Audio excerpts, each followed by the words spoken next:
Hello my friends and welcome back. Thank you very much for being with me again today. In this video I will combine two articles kind of related because they have Russia, Ukraine, then they have Syria and Iran in it. So let's go with the first article, which comes from Associated Press from today, July 20th, 2022. And the title is Syria formally breaks diplomatic ties with Ukraine. And the second article comes from the New Voice of Ukraine from the same day, 20th of July 2022. Iranian Ayatollah parrots Kremlin propaganda.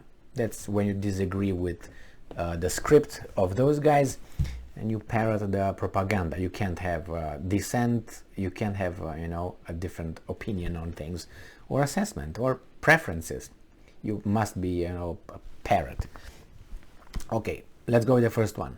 Syria said Wednesday it is formally breaking diplomatic ties with Ukraine in response to a similar move by Kiev. So Kiev did it first. This guy said, okay, when you don't want to be, we don't want us to be your friends anymore, then we don't want you to be our friend anymore. Syria is a strong ally of Russia, which joined Syria conflict in September 2015, helping tip the balance of power in favor of President Bashar al-Assad and destroy ISIS.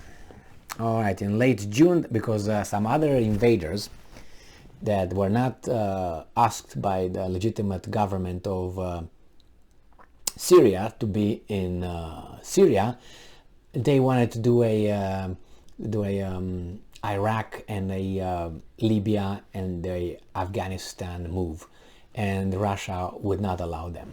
That's what partly was all that Syria thing. In late June, Damascus said it would recognize the independence and sovereignty of Ukraine's Russia-backed eastern Luhansk and Donetsk regions, which it did, becoming the first country to recognize the two breakaway states' independence, and then it was the North Korea. That led Ukraine to sever ties with Syria. I will do the same way. The Syrian Arab Republic has decided to break diplomatic relations with Ukraine in conformity with the principle of reciprocity, a Syrian Foreign Ministry statement said. It said that Ukraine had in reality ruptured relations with Syria in 2018 when it refused to revalidate residencies of Syrian diplomatic staff in Kiev, making it impossible for them to carry out their duties. It said that the Syrian embassy at the time suspended its duty as a result of the hostile attitudes of the Ukrainian government. No. Wednesday's announcement came as Syria Foreign Minister Faisal Makdad was in Tehran to meet with Iranian officials a day after a summit meeting between the leaders of Russia, Iran and Turkey was held in Tehran. In only his second trip abroad since Russians invaded Ukraine in February, Putin conferred with Iranian President Ebrahim Raisi and Turkish President Recep Erdogan on the conflict in Syria. After abandoning its bungled attempts to storm Ukraine's capital. Okay, that's BS. I'm not going to read that because they keep saying that's the damage control. As I said, when these guys are writing an article and they give you some information on something, they say Russia bombed this, they did this, they liberated or they occupied this territory and so on. The last part of the whole article, which human brain remains with, the last part and the first part, not with the middle, with the bulk of the article, is damage control. Always tells you Russia is the invading unprovoked attack on this and that, dictator Putin, blah, blah, blah. So you remain with that in the head, not with what actually the article was supposed to be about. So the same, they started here doing that and I spared you from that. Now the second article, the New Voice of Ukraine, Iranian Ayatollah parrots Kremlin's propaganda. Maybe he has a different opinion. Maybe he doesn't like that version of events. Maybe he likes this version of events. Because you always, in every instance, it's at least two stories, to tell over there. So Khamenei also repeated Kremlin's propaganda talking points about Moscow's invasion of Ukraine as preempting a NATO attack. and I'm quoting, if NATO's path had not been blocked in Ukraine a while later on the pretext of the Crimean Peninsula, they would have begun the same war, Khamenei said. And I'm quoting, the Islamic Republic is by no means pleased with hardship imposed against ordinary people, but in the case of Ukraine, if you, Putin, had not taken control of the situation, the other side would have, with its initiatives, caused the outbreak of a war. Ayatollah added that the West doesn't want a strong Russia. Who wants that? Just Russia.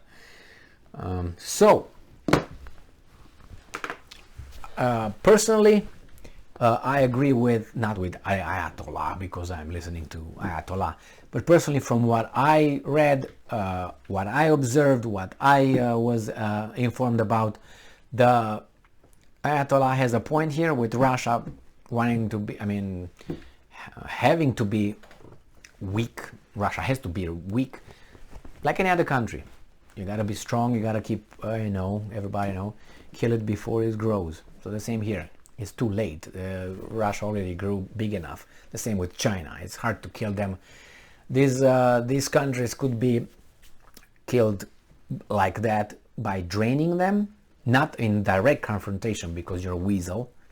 And if you think, oh no, United States or these guys they could take on Russia. No, they use the the path of the least effort or least resistance. That's what they do. They use those guys and they stay here and they just drop a little bit of weapons over there, a little bit of money over there, a little bit of this over there, a little bit of that over there, and let them deal with the hardship, those guys, and you just stay here. I'm not involved and I'm trying to destroy him like that.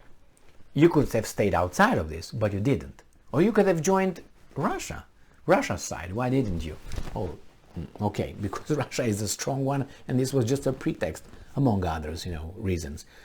So this is, you don't want that. And the other one would have been from within, a so-called orange revolution and regime change and BS. It seems like that didn't work. So if that didn't work, plan B. And Russia said, okay, you got me, you got too close, we got to react. Got too close, we got to react. And the guys were like, finally, we tried in Syria and it didn't work out. Oh my God, we tried in Iran. Iran did not work out. They tried in many areas, but they tried in Georgia. Didn't work out because in Georgia, this guy slapped Georgia in a second, and the other guy said, "Well, it's a little bit, we can't sustain it." Georgia is more, how should I put it? I would say first it's smaller, right, and then it's too far away from the main points, main delivery routes, and all that would have been harder for the Western countries to deliver all that. And it's the position and the number and the size of Georgia, that also the geopolitical location that did not work out. But they tried, and then they probably did not expect Russia to react that way, and it was, maybe they caught them by surprise. So Ayatollah and Syria. Assad will always be on Putin's side because I think he owes Putin his life. Thank you very much for being with me again today. Stay strong, stay smart, look for the truth, and be just.